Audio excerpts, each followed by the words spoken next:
ગુજરાત રાજ્યની અંદર આગામી 24 કલાક માટે વરસાદી સિસ્ટમ જે સક્રિય થઈ છે, જેમાં મિની વાવાઝોડું પણ આવવાની શક્યતાઓ દર્શાવવામાં આવી રહી છે।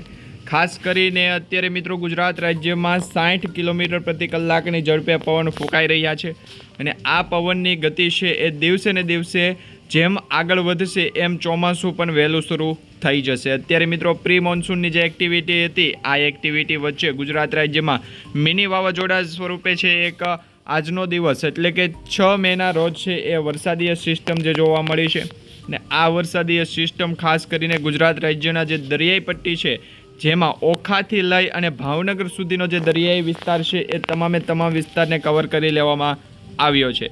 અરબી સમુદ્રમાંથી પવન ફૂંકાઈ રહ્યા છે અને આ પવન મિત્રો દિવસે ને દિવસે જેમ આગળ વધશે એમ ગુજરાત રાજ્યની અંદર આગામી 3 થી 4 દિવસ માટે એટલે કે લગભગ 10 મેના રોજ 10 તારીખ સુધીમાં છે એ સંપૂર્ણપણે ચોમાસાની શરૂઆત થઈ જાય એવી આગાહીઓ દર્શાવવામાં આવી રહી છે।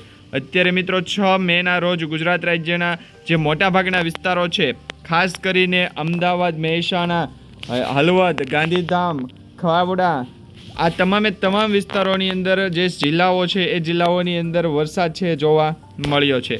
તો પછી મિત્રો દક્ષિણ ગુજરાતની વાત કરવામાં આવે તો સુરત, નવસારી, ભરૂચ, આમોદ, રાજપીપળા, વડોદરા, બારડોલી, આ તમામે તમામ વિસ્તારોની અંદર પણ ગુજરાત રાજ્યની અંદર આજ દિવસ સુધીનો વરસાદ છે જોવા મળી રહ્યો છે અને આગામી 24 કલાક માટે પણ ભારેથી અતિભારે વાવાઝોડા, કડાકા ભડાકા સાથેની વીજળી અને 60 કિલોમીટર પ્રતિ કલાકની ઝડપથી પવન ફૂંકાય એવી પણ આગાહીઓ દર્શાવવામાં આવી રહી છે।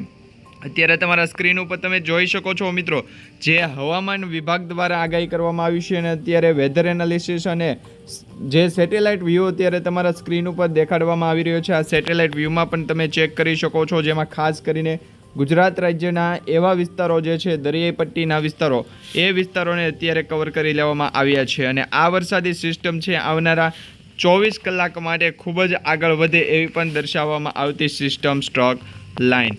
હવે મિત્રો બંગાળની ખાડીમાં પણ એક વાવાઝોડું છે એ સક્રિય થઈ રહ્યું છે અને આ વાવાઝોડું ધીમે ધીમે આગળ વધી અને જે બંગાળીય વિસ્તારો છે એ વિસ્તારોને અસર કરશે। એની સાથે સાથે ગુજરાત રાજ્યના પણ જે દક્ષિણ ગુજરાતના વિસ્તારો છે એ વિસ્તારોમાં પણ મોટાભાગના વિસ્તારો એવા છે કે ત્યાં અત્યારે વરસાદી સિસ્ટમ કોઈ પણ પ્રકારની છે એ સક્રિય નથી, પરંતુ આગામી 24 કલાક માટે જે વરસાદી રાઉન્ડ શરૂ થયો છે એમાં સમગ્ર ગુજરાતને કવર કરી લેવામાં આવ્યું છે। ખાસ કરીને દક્ષિણ ગુજરાતથી લઈ અને ઉત્તર પૂર્વના જે ગુજરાત, મહેસાણા, અમદાવાદ, પાલનપુર, ડુંગરપુર, દાહોદ, વડોદરા, રાજકોટ, જામનગર, ભાવનગર, જૂનાગઢ, પોરબંદર, ઓખા, આ તમામે તમામ વિસ્તારોની અંદર વરસાદી સ્ટ્રોક છે જોવા મળી રહ્યો છે। એમાં ખાસ કરીને જામનગરથી લઈ અને અમદાવાદ સુધીના તેમજ હળવદ, ગાંધીધામ, કાવડા, નડિયાદ, માંડવી, ભુજ, કચ્છ અને રાજપીપળા, આ તમામે તમામ વિસ્તારો છે એમાં પણ અત્યારે મિત્રો રાત્રિ દરમિયાન પણ વરસાદી ઝાપટા અને ભારે પવન સાથે ગતિવિધિ જોવા મળી રહી છે અને આ સિસ્ટમ ટ્રેક છે દર્શાવવામાં આવ્યો છે કે આગામી 3 દિવસ સુધી આવી જ રીતના દર્શાવવામાં આવી રહ્યો છે અને સમગ્ર ગુજરાતને કવર કરવામાં આવ્યું છે। વરસાદી જે સિસ્ટમ અત્યારે જોવા મળી રહી છે એમાં જોઈએ તો મિત્રો ભર ઉનાળે છે એ ગુજરાતમાં ચોમાસા જેવું વાતાવરણ જામ્યો છે, ક્યાંક વરસાદી ઝાપટા તો ક્યાંક કરા પડ્યા છે। ત્યારે ફરી એક વખત કમોસમી વરસાદને લઈને અંબાલાલ પટેલે આગાહી કરી દીધી છે। હવામાન નિષ્ણાંત અંબાલાલ પટેલે કહ્યું છે હજુ પણ આગામી દિવસોમાં પ્રી મોન્સૂન એક્ટિવિટી ચાલુ રહેશે અને ગુજરાતમાં વાવાઝોડું પણ ફૂંકાશે। ખાસ મિત્રો અત્યારે તમે જોઈ શકો છો એ પ્રમાણે ગુજરાત રાજ્યની અંદર વાવાઝોડા જેવા એંધાણ પણ દર્શાવવામાં આવી રહ્યા છે। અમદાવાદ અને ગાંધીનગરના જે વિસ્તારો છે એ અને અંબાલાલ પટેલ દ્વારા જણાવ્યા અનુસાર કચ્છ, બનાસકાંઠા, સાબરકાંઠાના વરસાદીય સિસ્ટમ સક્રિય થઈ છે અને વરસાદ છે એ જોરથી પડશે એવી પણ અત્યારે આગાહી કરવામાં આવી છે, જ્યારે સૌરાષ્ટ્રમાં ભારે પવન અને તોફાન સાથે વરસાદની આગાહી કરી દેવામાં આવી છે। અને મિત્રો આજ રાત્રિ દરમિયાન વીજળીનું જે વાતાવરણ જોઈએ, વીજળી કયા વિસ્તારોમાં પડવાની છે, તો ખાસ કરીને આજ રાત્રિ દરમિયાન મિત્રો વીજળી પડવાની પણ જે આગાહીઓ દર્શાવવામાં આવી રહી છે, જેમાં ગુજરાત રાજ્યના રાજકોટ, જૂનાગઢ, પોરબંદર, ઉના, જામનગર, ઓખા, ભાવનગર, હળવદ જેવા વિસ્તારોમાં વીજળી પણ કડાકા ભડાકા સાથે પડી શકે એવી આગાહીઓ દર્શાવવામાં આવી રહી છે। આ સાથે જ મિત્રો અમદાવાદથી લઈ અને સુરત વિસ્તારો જે લાગુ પડતા વિસ્તારો છે એમાં પણ વાતાવરણ છે એ આજ રાત્રિ દરમિયાન દાહોદ, વડોદરા, નંદરપુર અને ડુંગરપુર જેવા વિસ્તારો છે એમાં મહેસાણાના વિસ્તારો પણ કવર કરી લેવામાં આવ્યા છે। અને આ જે વીજળી પડવાનું જે સંભાવના દર્શાવવામાં આવી રહી છે મિત્રો, તમે અત્યારે સેટેલાઇટ વ્યૂ આધારિત પણ ચેક કરી શકો છો. સેટેલાઇટના માધ્યમથી પણ જે વાદળોના ઘેરાવો છે એ દર્શાવવામાં આવી રહ્યો છે. અને સ્ટ્રક લાઇન જે એટલી મજબૂત બની ગઈ છે કે આગામી 24 કલાક માટે વરસાદી સિસ્ટમ છે એ રાત્રિ દરમિયાન પણ દર્શાવવામાં આવ્યું છે. જેમાં ખાસ કરીને ગુજરાત રાજ્યના રાત્રિ વિસ્તારોના જે દ્રશ્યો છે તમે ચેક કરી શકો છો. તમારા સ્ક્રીન ઉપર મોબાઈલ નંબરની અંદર જે તમારા સ્ક્રીન છે એમાં સ્ક્રીનમાં પણ તમે રાત્રિના દ્રશ્યો છે એ ચેક કરી શકો છો. તેમાં ગુજરાત રાજ્યને પણ ઘેરાવો છે એ દર્શાવવામાં આવી રહ્યો છે.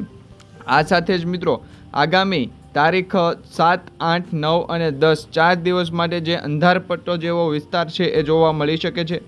ખાસ કરીને ગુજરાત રાજ્યના એવા વિસ્તારો કે જ્યાં અંધારપટ જેવો વાતાવરણીય સિસ્ટમ અને સ્ટ્રક લાઇનો દર્શાવવામાં આવી રહી છે. આ સ્ટ્રક લાઇન અને સિસ્ટમો છે એ સમગ્ર ગુજરાતને ઘેરાવા સાથે આગળ વધારી શકે છે. જેમાં 60 કિલોમીટર પ્રતિ કલાકથી લઈને 70 કિલોમીટર પ્રતિ કલાકની ઝડપે એક પવનનું જોટું પણ છે એ આવી શકવાની શક્યતા દર્શાવવામાં આવી છે.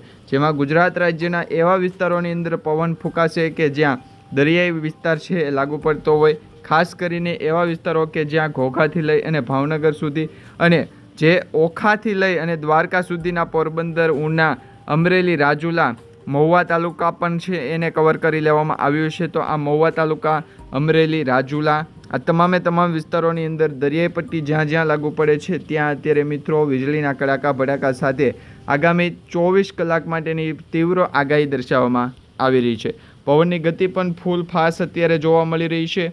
એ સાથે અમદાવાદ લાગુ વિસ્તારના હળવદ, ગાંધીધામ, ઓખા, પોરબંદર, જૂનાગઢ વિસ્તારના પણ જે વિસ્તારો છે એમાં સ્ટ્રક લાઇનો અત્યારે દર્શાવવામાં આવી રહી છે. તો બિસ્તરા પોટલા બાંધી લેજો, કારણ કે અત્યારે આપણે મિત્રો IMD અનુસારના પણ સમાચાર જોશું. તો મિત્રો અત્યારે IMD અનુસાર ગુજરાત રાજ્યની અંદર જે 6 તારીખના સમાચાર હતા એમાં છોટાઉદેપુર, નર્મદા, ભરૂચ, ભાવનગર, અમરેલી, ગીર સોમનાથ અને જૂનાગઢ જિલ્લાની અંદર છે વરસાદ પડ્યો છે. એવી જ રીતના 7 મેના રોજ એટલે કે આવતીકાલના રોજ જોઈએ તો મિત્રો 7 મેના રોજ સમગ્ર ગુજરાતને અત્યારે કવર કરવામાં આવ્યું છે. જેમાં તમે ચેક કરી શકો છો, તમારા મોબાઈલની સ્ક્રીન ઉપર પણ તમે જોઈ શકો છો. આ 7 મેના રોજના દ્રશ્યો છે જેમાં છૂટાછવાયો સ્થળેથી તીવ્ર મેઘગર્જના છે એ થશે. 70 પ્રતિ કલાકની ઝડપે 70થી લઈને 80 કિલોમીટર પ્રતિ કલાકની ઝડપે પવન પણ ફૂંકાશે કાલના દિવસે. અને મિત્રો જાહેર ચેતવણી આપવામાં આવી છે. છૂટાછવાયા જે સ્થળો છે ત્યાં મેઘગર્જના પણ થશે અને વીજળીના કડાકા ભડાકા સાથે વરસાદી સિસ્ટમ પણ જોવા મળશે. એ સાથે 8 તારીખની રોજ વાત કરીએ તો મિત્રો 8 મેના રોજ છે એ ગુજરાત રાજ્યના ઓછા વિસ્તારો છે જ્યાં ઓરેન્જ એલર્ટ છે દર્શાવવામાં આવ્યું છે. એ સિવાયના બાકીનો જે વિસ્તારો છે એમાં યલો એલર્ટ છે જાહેર કરી દેવામાં આવ્યું છે. ત્યારે પણ મિત્રો તમે ચેક કરી શકો છો એ પ્રમાણે છૂટાછવાયા વરસાદ છે એ સ્થળોએથી ભારે પવન અને ગતિવિધિ છે એ જોવા મળી શકે છે. અને આ ગતિવિધિ મિત્રો સમગ્ર ભારત દેશની અંદર વાત કરવામાં આવે તો ભારત દેશની અંદર IMD ન્યૂઝ અનુસાર જે માહિતી મળી રહી છે, જે માહિતી પ્રમાણે IMDએ ભારત દેશની અંદર ગુજરાત રાજ્યને અત્યારે રેડ એલર્ટમાં જાહેર કર્યું છે. સમગ્ર ગુજરાત રાજ્યને રેડ એલર્ટ છે એ જાહેર કર્યું છે. અને આ સમગ્ર ગુજરાત રાજ્યની અંદર વાતાવરણીય પ્રી મોન્સૂનની જે એક્ટિવિટી છે અત્યારે શરૂ થઈ ગઈ છે અને રેડ એલર્ટ સ્વરૂપે જાહેર કરી દેવામાં આવ્યું છે. એ સ્વરૂપે મિત્રો જોઈએ તો આવતીકાલના રોજ ગુજરાત રાજ્યને છે ઓરેન્જ એલર્ટ પણ આપવામાં આવ્યું છે. એ સાથે ગુજરાત રાજ્ય સિવાય ઘણા બધા એવા રાજ્યો છે કે ગુજરાતની અડકે પડખેના રાજ્યો છે એને પણ ઓરેન્જ એલર્ટ છે જાહેર કરી દેવામાં આવ્યું છે. અને મિત્રો અત્યારે IMD અનુસાર પણ મોટી એવી અપડેટ આપવામાં આવી રહી છે.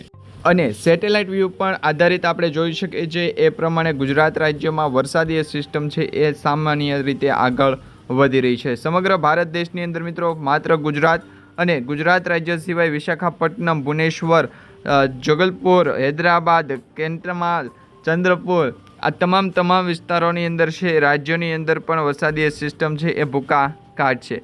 જેમાં બંગાળની ખાડીમાં આગળ વધતા એક લો પ્રેશર સિસ્ટમ ડીપ ડિપ્રેશનમાં ફેરવાશે. અને આ સિસ્ટમનો ઘેરાવો છે એ તમે જોઈ શકો છો એ પ્રમાણે સ્ટ્રક લાઇનના આધારે ઘેરાવો આગળ વધશે.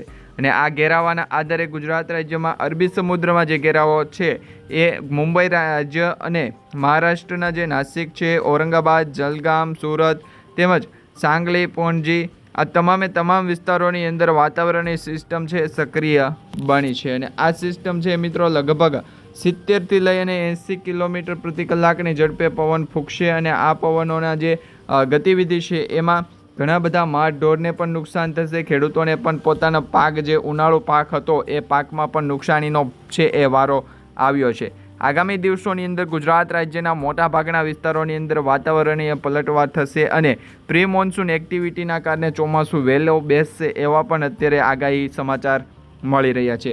આવનારા દિવસોની અંદર કેવું વાતાવરણ રહેશે અને ચોમાસા આધારિત શું આગાહી કરવામાં આવી છે સૌ પ્રથમ તમને અમારી આ યુટ્યુબ ચેનલના માધ્યમથી મળી જશે.